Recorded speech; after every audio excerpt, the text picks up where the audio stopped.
gouvernement togolais a décidé de maintenir la suspension de la taxe sur les véhicules à moteur TVM pour les véhicules de transport commercial en 2024. Cette mesure vise à faciliter l'ajustement des acteurs du secteur des transports au projet de renouvellement du parc automobile tout en offrant un répit financier. La suspension de la TVM s'inscrit dans un contexte de collaboration continue entre l'État et les acteurs du secteur qui disposent de 2 ans pour professionnaliser leurs activités. Cette initiative s'inscrit dans une série de mesures, dont une précédente suspension générale de la TVM en réponse à la vie chère et à l'inflation liée à la pandémie de Covid-19. En parallèle, la digitalisation récente des paiements par l'Office togolais des recettes, OTR, simplifie le processus pour les autres usagers. L'économie mondiale, entravée par la crise sanitaire et la guerre en Ukraine, subit une période difficile selon l'ONU. Prévoyant un ralentissement de la croissance de 2,4% en 2024, l'ONU met en garde contre les défis tels que des taux d'intérêt élevés, des conflits persistants et des catastrophes climatiques. L'inflation, bien que prévue en baisse à 3,9%, demeure élevée dans de nombreux pays, avec un risque d'escalade dû à des conflits géopolitiques. Les pays en développement particulièrement touchés appellent à une coopération mondiale pour surmonter les obstacles et atteindre des objectifs de développement durable avec une demande de financement à long terme de 500 milliards de dollars par an. Le déficit commercial des États-Unis a diminué à 63,2 milliards de dollars en novembre, reflétant une baisse des importations et des exportations. Cette réduction, inférieure aux attentes des analystes tablant à 64,7 milliards de dollars, souligne un léger ralentissement de l'économie américaine. Sur un an, le déficit commercial diminue de 18,4% principalement à raison d'une hausse des importations et d'une baisse des exportations.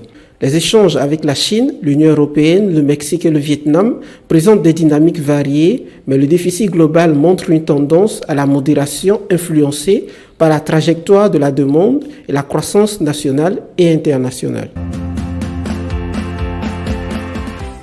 En 2024, l'Office togolais des recettes OTR vise à mobiliser 1042 milliards de francs CFA, une hausse de 14% par rapport à l'objectif de l'année précédente. Cette ambition plan représente près de la moitié du budget de l'État togolais, fixé à 2179 milliards de francs CFA.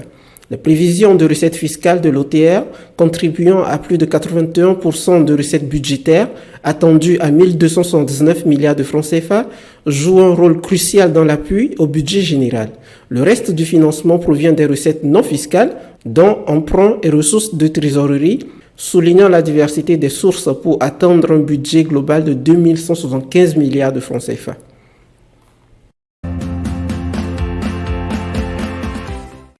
Le ministre du Commerce et de la Promotion des Exportations, Taeb Zitouni, a annoncé l'ouverture prochaine d'une exposition permanente de produits algériens en Côte d'Ivoire, dans le cadre des efforts visant à promouvoir les produits nationaux et à renforcer les exportations en Afrique de l'Ouest. Cette initiative fait suite au succès d'expositions similaires en Mauritanie et au Sénégal l'année dernière. Le ministre a encouragé les opérateurs économiques à participer activement à ces expositions, soulignant le soutien financier du Fonds spécial pour la promotion des exportations. La loi des finances 2024 est présentée comme favorable à l'économie avec des mesures visant à protéger le pouvoir d'achat, soutenir l'investissement et préserver le tissu économique, notamment en soutenant les PME et les startups.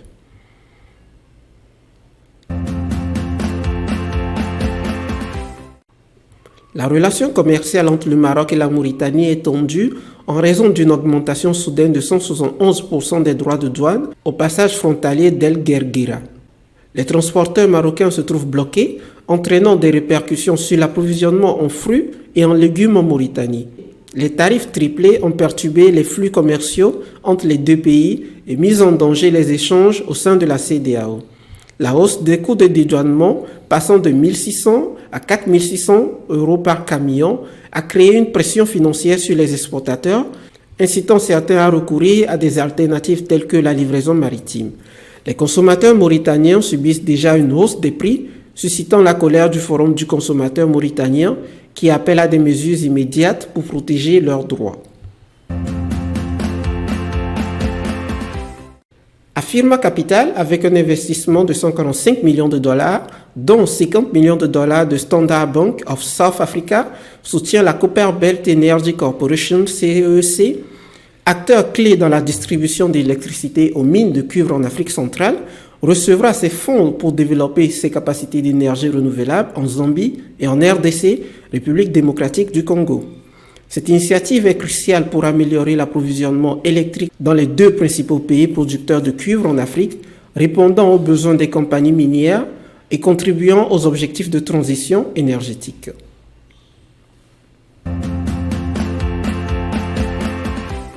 British International Investment BI a accordé à Cofina de Côte d'Ivoire un prêt de 9 milliards de francs CFA visant à soutenir la croissance des micro, petites et moyennes entreprises MPME en Côte d'Ivoire.